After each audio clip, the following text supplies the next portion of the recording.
Mga kapatid, hindi na natin kailangan pang tumingin sa malayo para makakita ng suffering or trials dahil dito mismo sa bansa natin.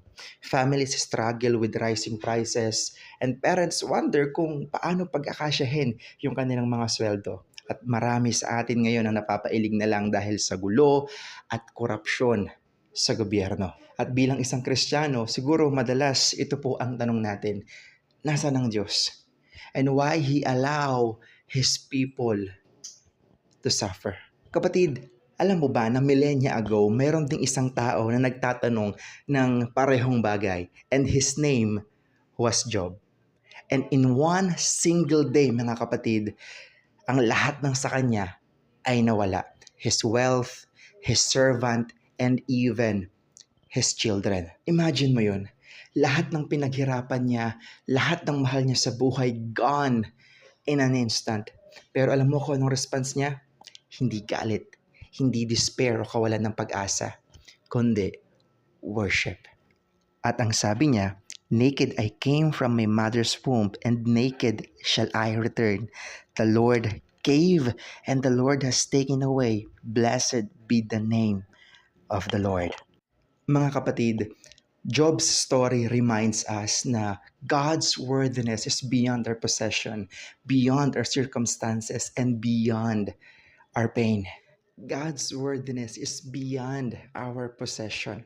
Sabi po ni Job, naked I came and naked I shall return. Totoo po ito, Wala po tayong kahit anumang na-earn o naipon sa mundong ito na madadala po natin pag alis natin sa mundong ito. Pero alam niyo po ba na sa kabila ng katotohanan yon, meron pong sinasabi sa atin ang gospel na meron daw po tayong tinanggap na pamana o tinanggap na kayamanan, isang pamana o kayamanan na hindi nasisira, hindi kumukupas o hindi nawawala. At ito po yung ating eternal treasure. At ito pong treasure na to, ang kayamanang ito ay si Jesus mismo. Kaya magaya man po tayo kay Job na mawala sa atin ang lahat, kung nasa atin po si Kristo, panalo pa rin tayo sa buhay na ito at sa susunod. God's worthiness are beyond our circumstances. Job confessed, the Lord gave and the Lord has taken away. Sa lahat po ng nangyari sa kanya, sa pagkawala po ng lahat sa kanya, hindi po sinisi ni Job yung mga tao na nagnakaw ng kanyang kayamanan o yung bagyo na pumatay sa kanyang mga anak. Kung hindi, kinilala po niya na ang lahat po ng nangyayari sa kanyang buhay ay nasa kamay ng Diyos. Dahil ito po ang katotohanan, mga kapatid, wala pong nangyayari sa ating buhay na labas sa kapangyarihan at kapahintulutan ng Diyos. Mga kapatid, circumstances can change. Pabago-bago po ang sitwasyon ng buhay. Pwedeng okay ka ngayon, bukas hindi na. Pero alam niyo po ba, sa buhay na ito o sa mundong ito, meron pong isang constant na hindi nagbabago o hindi magbabago noon, ngayon at magpakailanman. At yun po ay ang Diyos, ang karakter ng Diyos. He is forever sovereign. He is forever sufficient. He is forever worthy. Siya po ay karapat-dapat sa lahat ng panahon.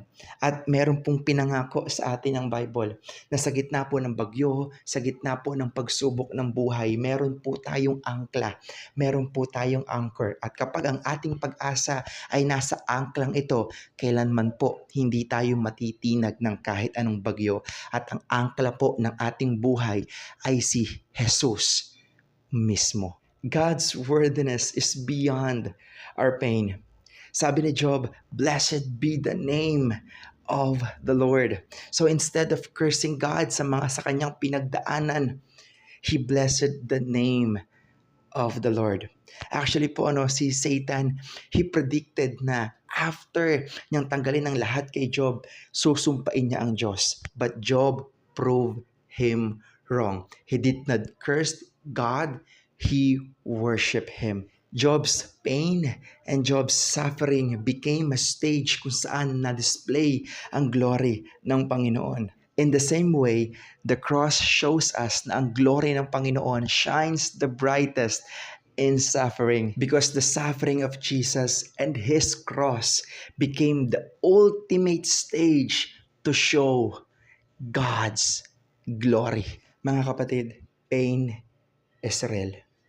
But worship in pain declares to the watching world that God is worthy.